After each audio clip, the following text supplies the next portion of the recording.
지난주에 제가 새해 복 많이 받으세요라는 제목으로 말씀 나눴습니다. 근데 너무 짧은 것 같았어요. 새해 복을 더 많이 받으시기를 원합니다.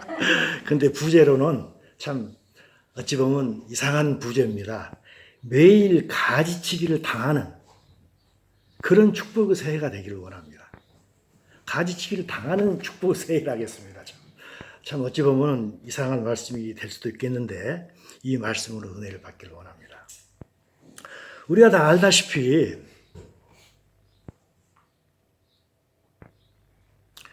알다시피 요한복음은 21장 21개 챕터로 이루어져 있습니다. 근데 그 중에서 13장부터 17장까지 15개 장을 통해서 예수님께서 하신 말씀이 있습니다. 그 말씀은 예수님께서 십자가 위에서 돌아가시기 직전 전날 토탈 21개의 장이 있는데 그 중에 5장을 그 전날 말씀하셨습니다. 불과 몇 시간 동안에. 그때가 언젠가요? 6월절 전날 아닙니까? 6월절 전날 6월절을 축복하기 위해서 예수님께서 우리가 흔히 하듯이 흘리신 피와 이 떡을 놓고 드셨습니다. 물론 과거에 6월절 기념도 했지만 새로 다가올 성만찬 기념을 직접 하셨습니다. 그때 예수님께서 피를 대신하는 잔을 마셨고 자기 몸을 대변하는 떡을 먹었습니다. 그때 예수님 심정이 어땠을까요? 자기는 내일 죽을 겁니다. 죽을 걸 미리서 아시고 자기의 살과 자기의 피를 먹었던 것입니다. 그 의미를 제자들 아무도 몰랐습니다. 누가 알겠습니까? 모르죠. 그러면서 예수님께서 말씀하시죠. 요한복음 14장입니다. 그리고 오늘 읽었던 요한복음 15장입니다. 예수님께서 말씀하시기에 요한복음 14장에서 말씀하실 때 뭐라고 하십니까?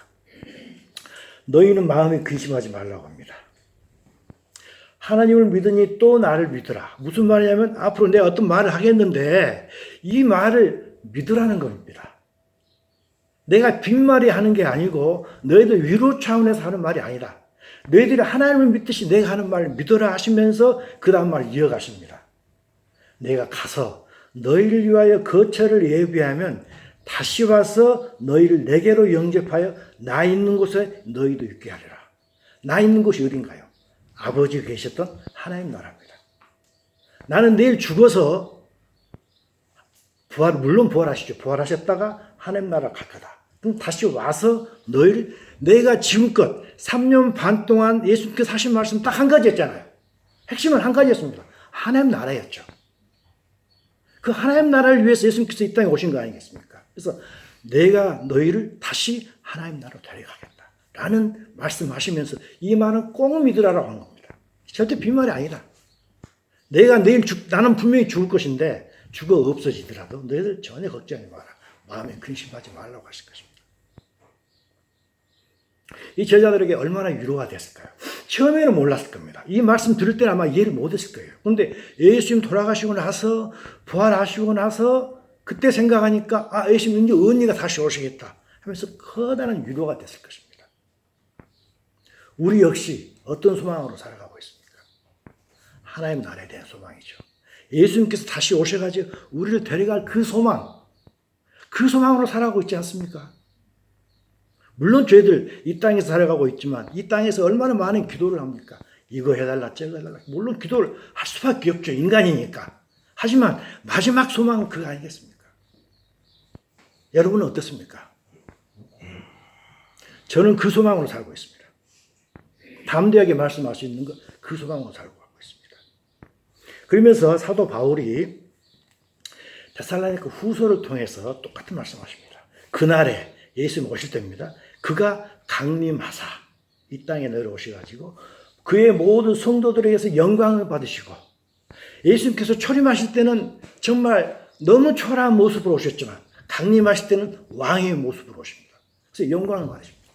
그리고 모든 믿는 자에게서 어메이즈 어떻게 이런 일이 벌어질 수 있냐 하는 놀랍게 여김을 받으신다고 했습니다. 예수님께 반드시 오십니다. 이렇게 예수님께서는 요한복음 13장부터 17장을 통해서 쭉 말씀하시면서 14장에서 이 말씀하셨던 거예요. 나 다시 온다. 근데 15장을 통해서는 뜬금없는 말씀하십니다. 제가 14장을 읽었고 15장을 읽었습니다. 괜히 읽겠습니까? 뭔가 의미가 있으니까 읽지 않겠습니까? 예수님께서도 14장을 말씀하시고 나서 15장 말씀하실 때 뭔가 의미가 있기 때문에 15장은 흔히 포도나무 비유라고 합니다. 물론 포도나무 비유입니다. 여기에서 14장에서 난 너희를 데리러 오겠다고 하시고 나서 15장에서 포도나무 비유를 이야기하시면서 매우 엄중하고 두려운 말씀을 비유로 하십니다. 자, 15장 1절을 1절, 2절을 같이 한번 읽어보겠습니다. 나는 참 포도나무요. 같이 읽어보겠습니다. 나는 참 포도나무요. 내 아버지는 농부라. 물은 내게 붙어 있어 열매를 맺지 아니하는 가지는 아버지께서 그것을 제거해 버리시고 무릇 열매를 맺는 가지는 더 열매를 맺게 하려 하여 그것을 깨끗하게 하시느니라 라고 했습니다. 여기에는 두 개의 가지가 나옵니다. 서로 반대되는 나무죠. 하나는 열매를 맺는 가지고 또 하나는 열매를 전혀 맺지 못하는 가지입니다. 근데 두 가지 모두 나무에 붙어 있습니다. 나무에 붙어 있지만 열매를 맺지 못하는 나무는 잘라버린다고 했습니다. 영어로 cut off라고 되어 있습니다. 잘라서 버려버리는 겁니다. 가차 없이 잘라서 버린다고 했습니다. 근데 열매 맺는 나무는 더 많은 열매를 맺기 위해서 깨끗하게 한다고 했는데 그걸 구체적으로 표현하면 프루닝입니다. 우리 프루닝이 뭔지 알잖아요. 가지치기 하는 거. 열매 맺는 것을 가지치기 해주잖아요. 오늘 가지치기를 당하는 복을 받자고 그랬습니다. 이것에 대해서 이야기를 하려고 하는 것입니다. 모든 나무가 나무에는 다 붙어 있지만 모든 가지가 다 똑같지 않다는 것입니다. 많은 사람들이 교회에 출석하지만 그들의 마지막은 다 다르다는 것입니다. 사람들이 이야기합니다. 왜 하나님이 그런 하나님이야? 사랑의 하나님이신데 다 똑같지. 절대 그렇지 않습니다. 절대로 그렇지 않습니다. 비교 나와 있지 않습니까? 저는 저희 집에 이제 텃밭이 있습니다. 거기서 제 손녀딸을 위해서 제가 그 방울토마토를 심었습니다. 근데 알다시피 제가 시골을 잘 못 기르잖아요. 근데 기르다 보니까 두세 가지 지나서 그 다음 가지에 열매를 맺습니다. 그리고 또 두세 가지 지나면 열매를 안 맺습니다. 그리고 그 다음에서 또 열매를 맺습니다. 그래서 열매를 맺다 보니까 저도 알죠. 상식이 있기 때문에 안 맺는 열매를 맺지 않은 가지는 다 쳐서 버렸습니다. 성경에 있는 똑같죠. 그리고 열매를 맺는 데는 가지는 그대로 남겨두고 그 옆에 있는 잔가지는 다 쳐졌습니다. 프루닝을 했던 거죠. 투자 대비 최고 효과를 얻기 위해서입니다. 누구나 다 그렇지 않습니까?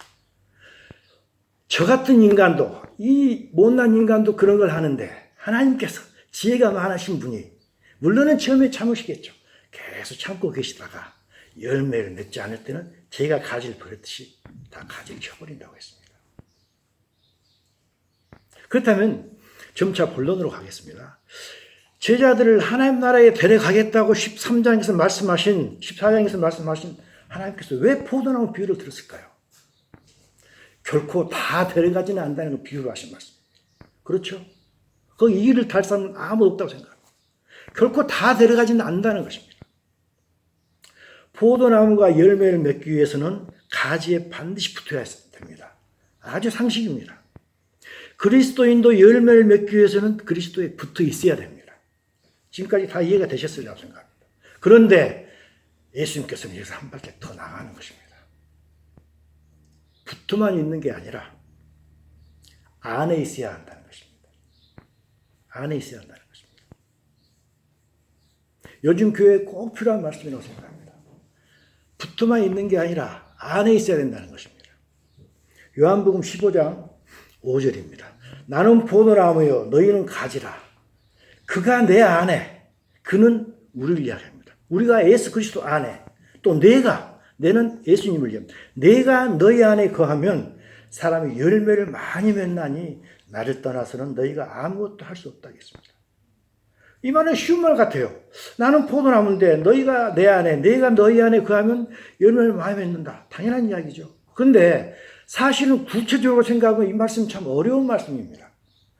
우리가 어떻게 예수님 안에 있고 예수님이 어떻게 우리 안에 있냐 말이죠. 그걸 구체적으로 표현을 하기를 원합니다.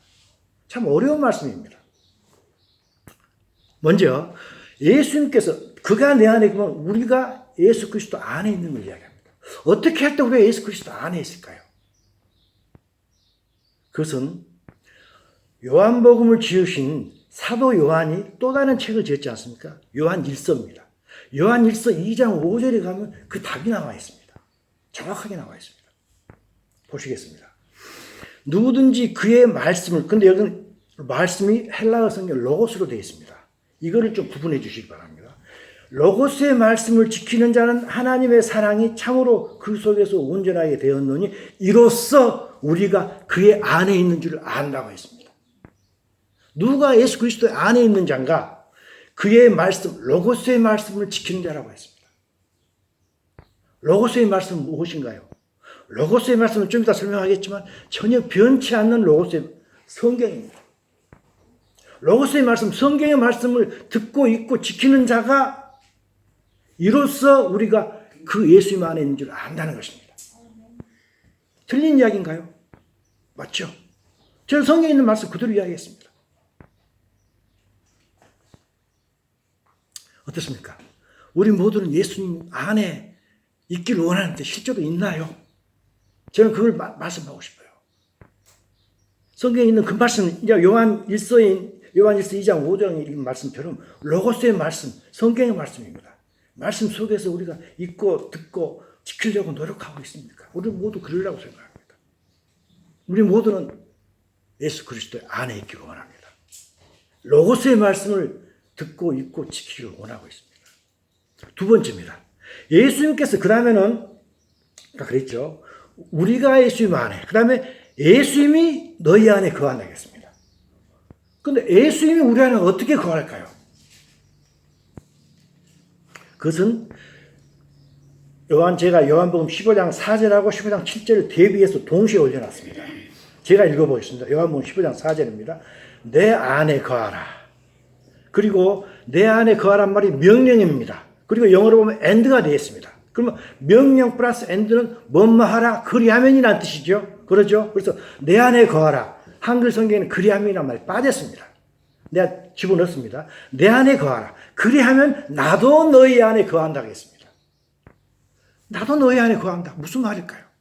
그건 바로 요한복음 똑같은 15장 7절이가 답이 있습니다. 4절하고 7절을 제가 일부러 대비해서 놓은 것입니다. 똑같은 말씀이죠. 요한복음 15장 7절 보시죠. 너희가 내 안에 거하고 내 말이 너희 안에 거하면이라고 되어 있습니다. 예수님께서 우리 안에 거할 수 있는 방법은 예수님의 말씀, 여기는 레마로 되어 있습니다. 아까는 로고스라고 그랬죠? 이건 레마의 말씀입니다. 레마의 말씀이 우리 안에 거하는 것입니다. 예수님께서 우리 안에 거할 수 있는 방법, 예수님의 레마의 말씀. 성령께서 주시는 레마의 말씀이 우리 안에 거하는 것. 그것이 예수께서 우리 안에 거하는 방법입니다. 좀 어려운 이야기라고 생각하십니다. 할 수가 있습니다. 그런데 이 말씀을 가지고 보면은 15장 4절을 갖고 보면은 결국 결론은 나오는데 결론부터 이야기하겠습니다. 우리가 예수 안에 거하면 다시 말해서 성경의 말씀인 로고스의 말씀을 요한 1서에 있는 똑같이 성경에 있는 로고스의 말씀을 듣고 익히고 지키면은 그리하면 나도 레마의 말씀을 너에게 주겠다는 말씀입니다. 자, 이제 설명하도록 하겠습니다. 하나의 말씀에는 두 가지가 있습니다. 하나는 일정하고 변치 않는 말씀입니다. 항상 있는 말씀입니다. 절대 변치 않는 말씀. 이것을 로고스의 말씀이라고 합니다. 바로 이 성경입니다. 이 성경에 있는 말씀이 로고스의 말씀입니다. 항상 변치 않는 말씀입니다. 컴퓨터에 비교하자면은 하드웨어입니다. 그래서 요한 1서에 요한복음 1장 1절 제일 처음에 그 말씀이 나왔죠. 태초에 말씀이 계시느라. 이때 말씀이 로고스의 말씀입니다. 태초에 항상 변치 않는 로고스의 말씀이 계시느라 이 말씀이 하나님과 함께 계셨으니 이 말씀은 곧 하나님이시라고 했습니다. 태초에 계신 이 말씀이 항상 변치 않는 말씀이십니다. 이 말씀은 인간의 구원을 포함한 우주의 모든 변치 않는 질서를 규정짓는 원리의 말씀입니다. 프린시플인 것입니다. 태초에 이 말씀이 있음으로써 그게 규정이 돼가지고 프린시플이 되어버린 것입니다. 하늘이 있으라 하면 하늘이 생겼고, 땅이 있으라 하면 땅이 생겼고, 별이 있으라, 달이 있으라 하면서 지구는 달을 이렇게 돌고 공전하고 자전하고 항상 밀물과 썰물 있으라 있으라 했던 것입니다. 그게 그대로 있는 것입니다. 원리 아니겠습니까? 이게 로고스의 말씀입니다. 우리는 이 로고스의 말씀에 의한 우주의 변치 않는 프린시플, 이것을 찾아내는 학문을 하고 있습니다. 그것이 바로 과학입니다. 또 다른 하나의 말씀이 있습니다. 그건 레마의 말씀입니다. 성령 하나님께서 우리 마음 안에서 생각으로 해주시는 말씀입니다. 로고스가 항상 동일한 말씀이라면 이 말씀은 수시로 환경에 따라서 다르게 적용되는 그런 말씀입니다. 그래서 만약에 로고스의 말씀은 콘스탄트, 항상 있는 말씀이라면 레마의 말씀은 인스탄트 말씀입니다. 그때그때 따라서 주어지는 말씀입니다. 우리의 마음속에 생각으로 오시는 말씀입니다. 컴퓨터로 치자면 소프트웨어입니다. 로고스의 말씀은 컴퓨터 치자면 하드웨어고 이건 소프트웨어입니다. 설교 시간 때 목사님께서 항상 동일한 이 로고스의 말씀을 전합니다. 근데 각자 다르게 받아들입니다. 레마의 말씀으로. 그게 레마의 말씀입니다. 그런데 중요한 게 있습니다. 중요한 것은 이 레마의 말씀은 항상 로고스의 말씀을 기준으로 이야기합니다. 제 이야기가 아닙니다. 항상 레마의 말씀은 로고스의 말씀을 근간으로 하고 있습니다. 요한복음 16장 13절입니다. 그러나 진리의 성령이 오시면 그가 너희를 모든 진리 가운데로 인도하실 때 그가 스스로 말하지 않고 오직 들은 것을 말한다 했습니다. 하나님 아버지로부터 들은 이야기를 하는 것입니다. 로고스의 말씀을 기본으로 해서 레마의 말씀이 항상 있는 것입니다. 따라서 성경의 말씀과 레마의 말씀 또는 레마의 말씀과 로고스의 말씀은 항상 일치합니다. 물론 때로는 두 말씀이 상반되는 듯이 들리는 경우도 많이 있습니다. 아마 경험했으리라고 생각합니다. 그렇지만 이것도 나중에 알고 보면 똑같은 말씀입니다. 우리가 한계 때문에, 인간의 한계 때문에 일시적으로 그렇게 생각될 뿐입니다. 오늘 저는 오면서 법륜수임의 강론이라는가요? 그걸 들으면서 왔습니다. 지혜를 얻고 싶어서 들었습니다. 거기서 이야기를 합니다. 인간의 모든 소욕을 버려야 된다. 라고 이야기. 다 맞는 이야기입니다. 그러면서 저는 오늘 설교 제목하고 설교하고 많은 일치점이 있어가지고 그걸 들으면서 왔는데 제가 이야기하겠습니다. 우리는 세상에 살면서 누구나 다 죄를 짓고 삽니다. 정도의 차이가 있죠. 정도의 차이는 있지만 음행과 호색과 탐심, 분쟁, 시기, 질투 또 이 세상의 자랑거리 등 육신의 소욕과 열매를 맺고 살아갑니다. 다 조금씩은 다 있을 수밖에 없습니다. 그렇지만 우리는 다 이게 다 안 좋다는 거 이미 알고 있습니다. 예수님을 믿든 불교를 다니든 이것이 안 좋다는 거 다 알고 있습니다. 왜 알고 있습니까? 양심 때문에 알고 있잖아요. 그러죠? 이 양심을 유식하게 말하면 하나님의 법이라고 합니다.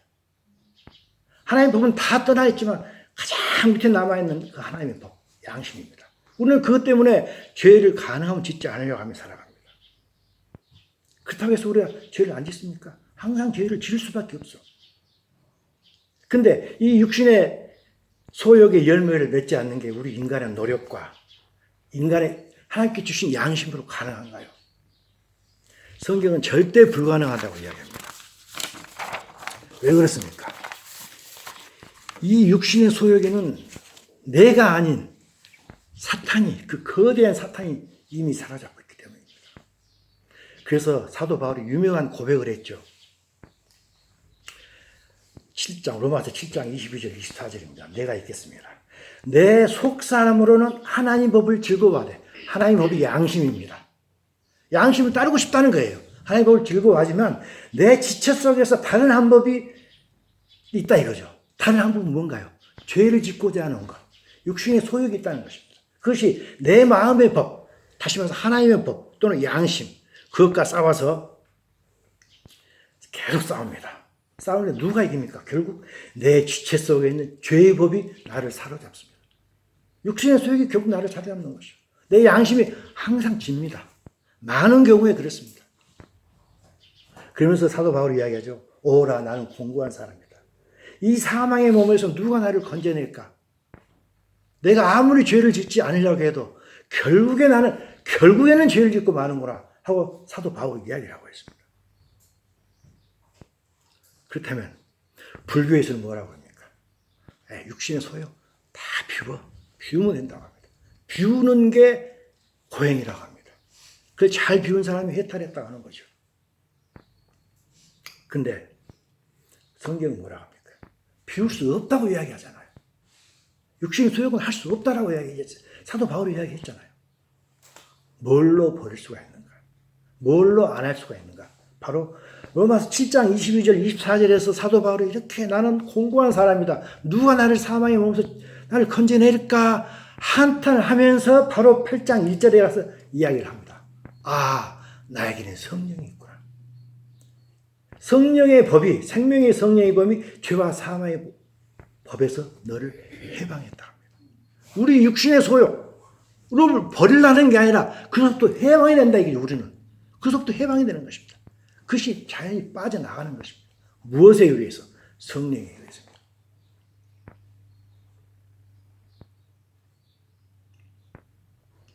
예수님께서는 그래서 우리에게는 성령이 필요한 것입니다. 아까 제가 레마의 말씀과 로고스의 말씀 계속 이야기하고 있는데 레마의 말씀이 성령께서 주신 말씀이기 때문입니다. 그래서 불교는 비움의 종교라고 그러면 우리는 채움의 종교입니다. 성령으로 채울 때 모든 게 비워지기 때문에. 예수님께서 제자들을 부를 때 마태복음 16장에서 유명한 말씀하셨죠. 예수께서 제자들에게 이르시되 누구든지 나를 따라오려거든 자기를 부인하고 자기 십자가를 지고 나를 따르라 했는데 어떻게 인간이 자기를 부인하고 내 십자가를 지고 매일매일 할 수 있습니까? 작심삼일이잖아요. 어떻게 할 수 있습니까? 우리 노력은 되지 않지 않습니까?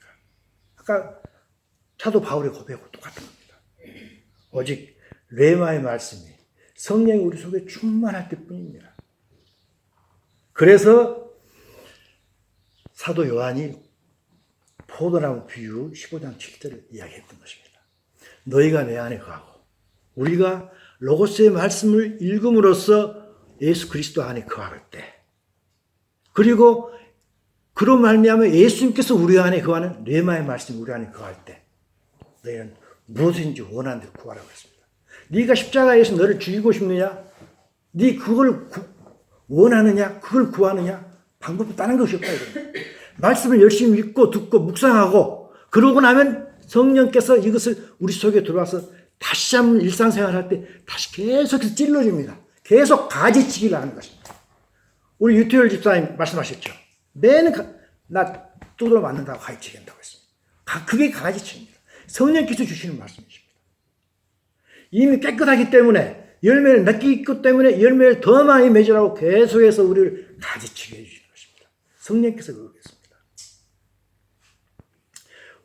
요한복음 15장 7절을 매우 좋아하죠. 무엇인지 원하는 대로 구하라. 그래야만 다 이루리라. 너무너무 좋아하는 구절입니다. 천만의 말씀입니다. 앞구절을 생각하지 않으면 필요가 없습니다. 너희가 내 안에 거하고 내 말이 너희 안에 거할 때 구하라는 것입니다. 예수님께서 우리 성령으로 오셔가지고 내 안에서 내 말씀을 오셔가지고 너 이걸 구해 할 때 구하는 것입니다. 그때는 다 해주십니다. 왜? 예수님께서 성령으로 오셔가지고 너 이걸 구해라고 말씀하셨기 때문입니다. 근데 그런 거 없이 뭐 구하면 된다. 다 이루 예수 이름으로 구하면 다 된다. 이 말씀이 있지 않습니까? 이게 우리의 경험 아닙니까? 우리가 건강을 구합니다. 원하는 대로 구하라 했잖아요. 재물도 구하고 관계도 구하고 세상의 명예 구합니다. 그때 레마의 말씀 성령님께서 우리 안에서 강하게 역사하셔야죠. 너 이걸 구해. 하나님께서 직접 말씀하실 때 그때 우리가 구하는 것입니다. 그러면 하나님께서 말씀하셨는데 왜 그거 안 주시겠어요? 우리 욕심이 아니신데. 그래서 갈라디아서 5장 16절 유명한 말씀이죠. 내가 이르노니 너희는 성령을 따라 행하라. 그리하면 육체의 욕심을 이루지 아니하리라. 육체의 욕심을 버리려고 안달하지 말라 이겁니다. 안달하지 말고 물론 버리려고 해야 되겠죠. 그렇지만 그것보다는 성령의 음성을 들으면 육체의 소욕은 당연히 달아나게 되어 있습니다. 그러면서 동시에 사도 바울의 에베소서 5장 18절 이야기합니다. 술 취하지 말라. 세상에 쫓아다니지 말라는 이야기입니다. 이는 방탕한 것이니 오직 성령으로 충만함을 받으라 하겠습니다. 오늘 저는 성령 충만에 대해서 사실 이야기하고 있습니다. 그래서 어떻게 하면 성령이 충만해지고 어떻게 하면 성령께서 우리에게 와서 레마의 말씀하시는가에 대해서 이미 이야기가 다 됐습니다. 어쩔 때 로고스의 말씀을 충만할 때 그때 레마의 말씀이 우리에게 다 우리를 말씀하신다고 이야기 다 되었습니다. 하지만 이건 너무 소중하고 너무 중요한 이야기이기 때문에 제가 다시 한번 반복하기를 원합니다. 여기서 보시면요. 성령 충만함을 받으라 그랬습니다.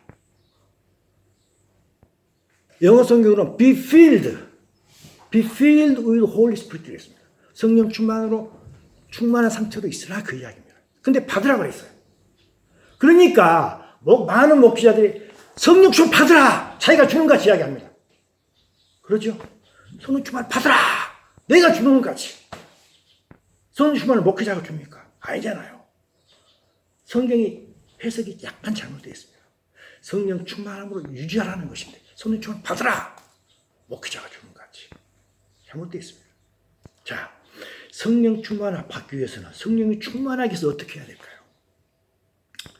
많은 경우 교회에 가면 큰 소리로 외치 기도합니다. 그리고 목회자가 앞에서 마이크 들고 막 이게 말도 알아들을 수 없는 말을 이야기합니다. 시끄럽게 합니다. 그러면 사람들이 더 흥분돼가지고 어떤 기도가 가면 북치고 장구칩니다. 아시죠? 북치고 장구칩니다. 그러면 흥분되잖아요. 그래가지고 막 기도합니다. 큰 소리로 북을치기도 하고 감정이 고조됩니다. 감정이 충만해집니다. 그것을 성령 충만으로 오해합니다. 눈물 흘리고 하면서 나 성령 충만 받았다. 감정 충만입니다.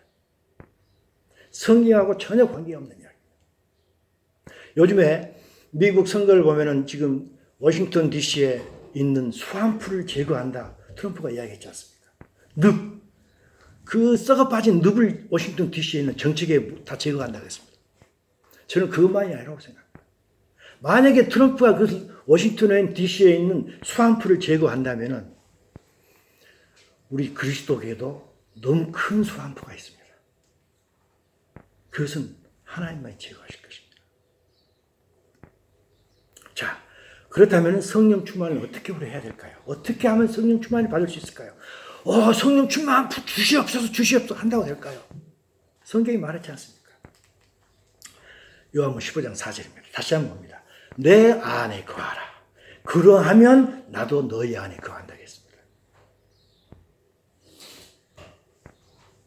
로고스의 말씀에 거해야 됩니다.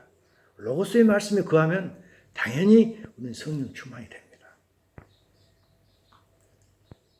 왜 그럴까요? 그 이유는 아까 말씀드렸지만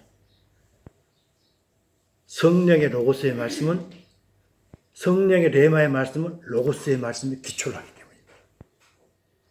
성령께서는 스스로 말하지 않는다고 했습니다. 오직 들은 것을 말씀한다고 했습니다.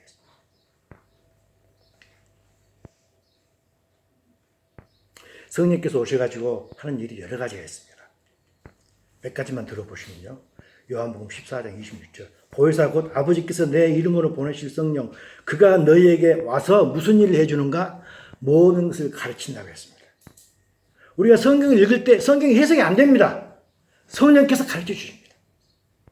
해석이 안 되는데 무슨 말이죠? 성령님께 기도하고 간구하고 알려고 노력하면 성령님께서 가르쳐 주십니다.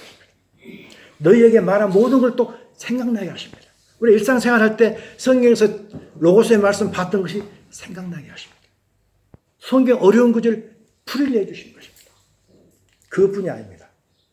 에베소 1장 17절 우리 주 예수 그리스도의 하나님 영광의 아버지께서 지혜와 계시의 영을 너희에게 주사 하나님을 더 많이 알게 하시고 하나님을 더 많이 알게 하는 것 무엇이 알게 하는가?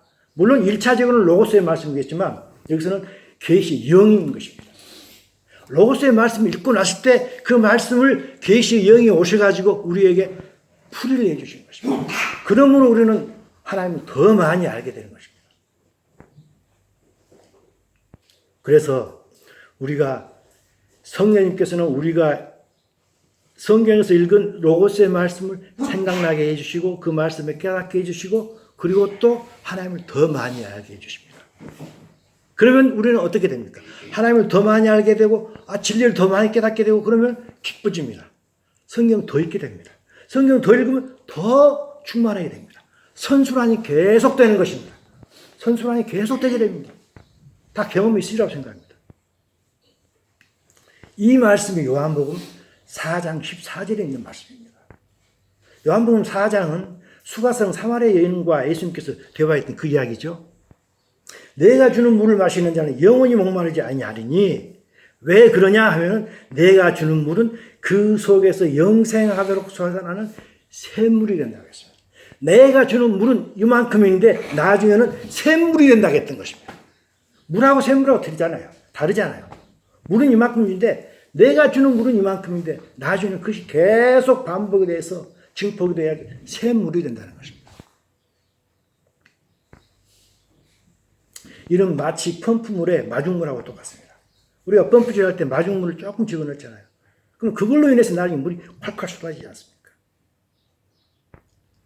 그래서 예수님께서 우리가 많이 들었던 이야기, 제가 여기에 많이 올렸던 말씀입니다. 요한복음 8장 31절, 32절 아마 기억하고 계신 분 계실 겁니다. 결론적인 말씀하신 게 있습니다. 예수께서 자기를 믿은 유대인들에게 이르시되 너희가 내 말에 거하면 그때 말이 로고스의 말씀입니다.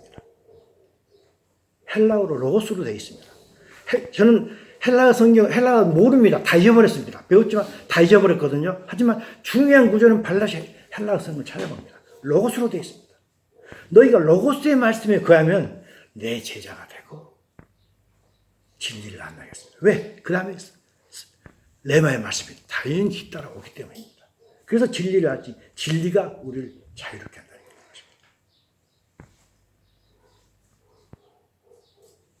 결국 로고스의 말씀인 예수의 말씀을 믿고 들으면은 그 말씀이 레마의 말씀으로 삶에 적용이 되어가지고 인간의 삶의 진리를 알게 됩니다. 그래서 사탄이 주는 죄와 육신의 소욕에서 점점 자유로워집니다. 이게 저의 경험이고 모든 분들의 경험이라고 생각합니다. 한 번에 예수님께서 죽은 나사로를 살리셨던 그 동네를 지나갔습니다. 그때 나사로에게는 두 명의 누나가 있었어요. 하나는 마르다, 마리아입니다. 근데 예수님께서 오시니까 얼마나 바빴겠어요. 그래서 마르다가 많은 일을 분주하게 합니다. 너무 일을 열심히 하고 있는데 손이 딸리는 거예요. 근데 마리아는 예수님과 이야기만 하고 있는 거예요. 그러니까 마르다가 그랬죠. 예수님, 저 마리아한테 이야기해가지고 날 좀 도와주게 해주세요. 라고 이야기합니다. 그러니까 예수님께서 이 말에 대해서 답변을 하십니다. 주께서 대답해 이르시되 마르다야 마르다야 내가 많은 일로 염려하고 근심하지만 몇 가지만 하든지 또 혹은 한 가지만이라도 족하다 했습니다. 너무 분주하게 살지 말라는 것입니다. 세상 너무 분주하게 살지 말라는 것입니다. 그러면서 영어로 보게 되면 혹시 한 가지만이라도 족하다 이것을 영어로 보게 되면 but only one thing is needed 그랬습니다. 진짜 필요한 건 딱 한 가지다 라고 이야기했습니다.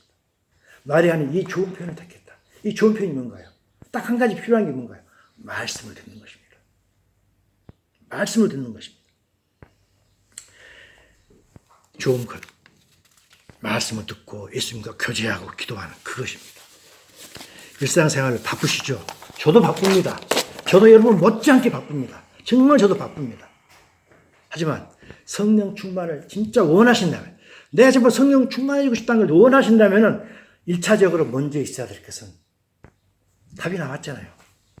예수님과 교제하는 것입니다. 즉 로고스의 말씀은 성경을 읽고 듣고 또 읽을 때 기도하는 것입니다. 그것 보고 프레이어 리딩이라고 합니다. 읽으면서 프레이어하는 것입니다. 사도행전 9장을 보게 되면 재밌는 이야기가 나옵니다. 사도행전 9장 4절 7절 제가 동시에 묶어놨습니다. 사도행전 9장에서는 이제 사도 바울이 그 그리스도인들을 잡으러 가는 길이에요. 다메섹으로. 그래서 가다 보는데 어떤 대낮인데 갑자기 큰 빛이 납니다. 대낮입니다. 지금 정오인데도 불구하고 큰 햇빛이 나는 거예요. 그래서 사도 바울이 엎드려졌습니다. 엎드려져 들음에 소리가 있어 이르시되 사울아 사울아 네가 왜 나를 박해하느냐 했습니다. 한글 성경 소주로 나 있습니다. 그런데 영어 성경 voice로 되어 있습니다. voice. 어떤 음성이 있었다는 것입니다. 자, 근데 사도 바울은 이 음성을 들었습니다. 근데 9장 7절 같이 가던 사람들, 사도 바울과 같이 가던 사람들은 소리만 듣고 이때 같은 소리인데 이때 소리는 사운드입니다. 영어 NIV가 저는 떼놨습니다. 한번 가서 보십시오. 제 말이 사실인가 아닌가. 어떤 사람은 voice를 듣습니다. 어떤 사람은 사운드만 듣습니다. 하나님의 말씀에 대해서 갈급해하는 사람들에게는 하나님의 음성이 레마의 말씀으로, voice로 들립니다. 근데 하나님의 말씀하고 관계없이 사는 사람들은 같이 가던 사람들, 똑같은 사람들이죠. 사도 바울 같이 따라갔던 사람들은 그런 게 없었기 때문에 단지 그냥 잡소리만 들리는 것입니다. 보이스로 들리지 않습니다. 의미 없는 잡소리로 들리는 것입니다. 물론 제가 하나님의 말씀을 강조하고 있지만 하나님의 말씀, 성경을 못 읽는 사람도 있습니다. 글씨를 읽을지 몰라가지고. 그런 경우는 하나님께서 특별하게 대우를 하십니다. 결론입니다. 요한복음 14장에서 예수님께서는 우리를 데리러 오신다고 했습니다. 그런데 15장을 통해서는 열매 맺는 가지만 데리러 가지 다 데리러 가는 게 아니다라고 14장, 15장 연결을 짓습니다. 동시에 하는 말씀이 있어요. 열매 맺는 가지는 데려가는데 열매 맺는 가지는 더 많은 열매가 맺도록 가지치기를 한다고 했습니다. 한국말은 깨끗게 한다고 했고 영어 성경은 프루닝입니다. 우리도 다 알고 있죠. 가지치기 하잖아요. 열매 맺으면 가지치기 해주지 않습니까? 가지치기를 한다고 했습니다. 이거 열매 맺지 않는 가지를 가지치기 하는 게 아닙니다. 열매 맺지 않는 데는 잘라버리고 열매 맺는 가지는 그 옆에 있는 조그마한 가지 있잖아요. 이렇게 나와 있는 거 그걸 가지치기 하는 것입니다.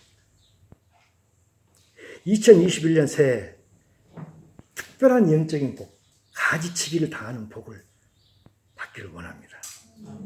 물론 가지치기를 당할 때 아주 괴롭습니다. 아주 괴로워요. 정말 괴롭습니다. 양심이 있기 때문에 괴롭고 내가 왜 또 쓰러지지? 자꾸 쓰러집니다. 그게 우리 실상이잖아요. 괴롭습니다. 근데 어쩔 때 그렇게 가르치기를 당합니까? 말씀을 볼 때입니다. 말씀 안 보고 있는데 하나님께서 레위기 말씀 자꾸 주시나요? 지금까지 이야기했던 게 그거 아닙니까? 포도나무는 주인이 가지치기 하지만 그리스도인은 성령님께서 레마의 말씀으로 자꾸 우리를 못살게 가르치게 하십니다. 그렇지만 성령님을 통하여 자꾸 가지치기를 당하는 자가 매우 복이 있는 사람입니다. 왜 복이 있을까요? 더 많은 열매를 맺기 때문입니다. 마지막 한 구절만 보겠습니다. 에베소 1장 4절입니다. 창세전에 그리스도 안에서 우리를 택하사 우리로 사랑 안에서 우리를 택했는데 사랑 안에서 택했는데 무엇을 위해 택했냐 이거죠. 무엇을 위해서 하나님께 택해 주셨냐? 그 앞에 거룩하고 흠이 없게 하시기 위해서 우리를 택해 주신 것입니다. 거룩하고 흠이 없게 하기 위해서 가지치기를 더하는 것입니다. 가지치기를 많이 당하는 사람일수록 복이 있는 사람입니다.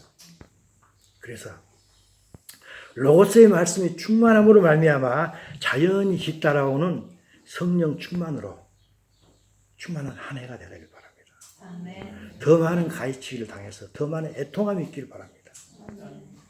그래서 더 많은 애통함이 있음으로 말미암아 더 많이 하나님을 닮은 모든 마국간 식구가 되기를 바랍니다.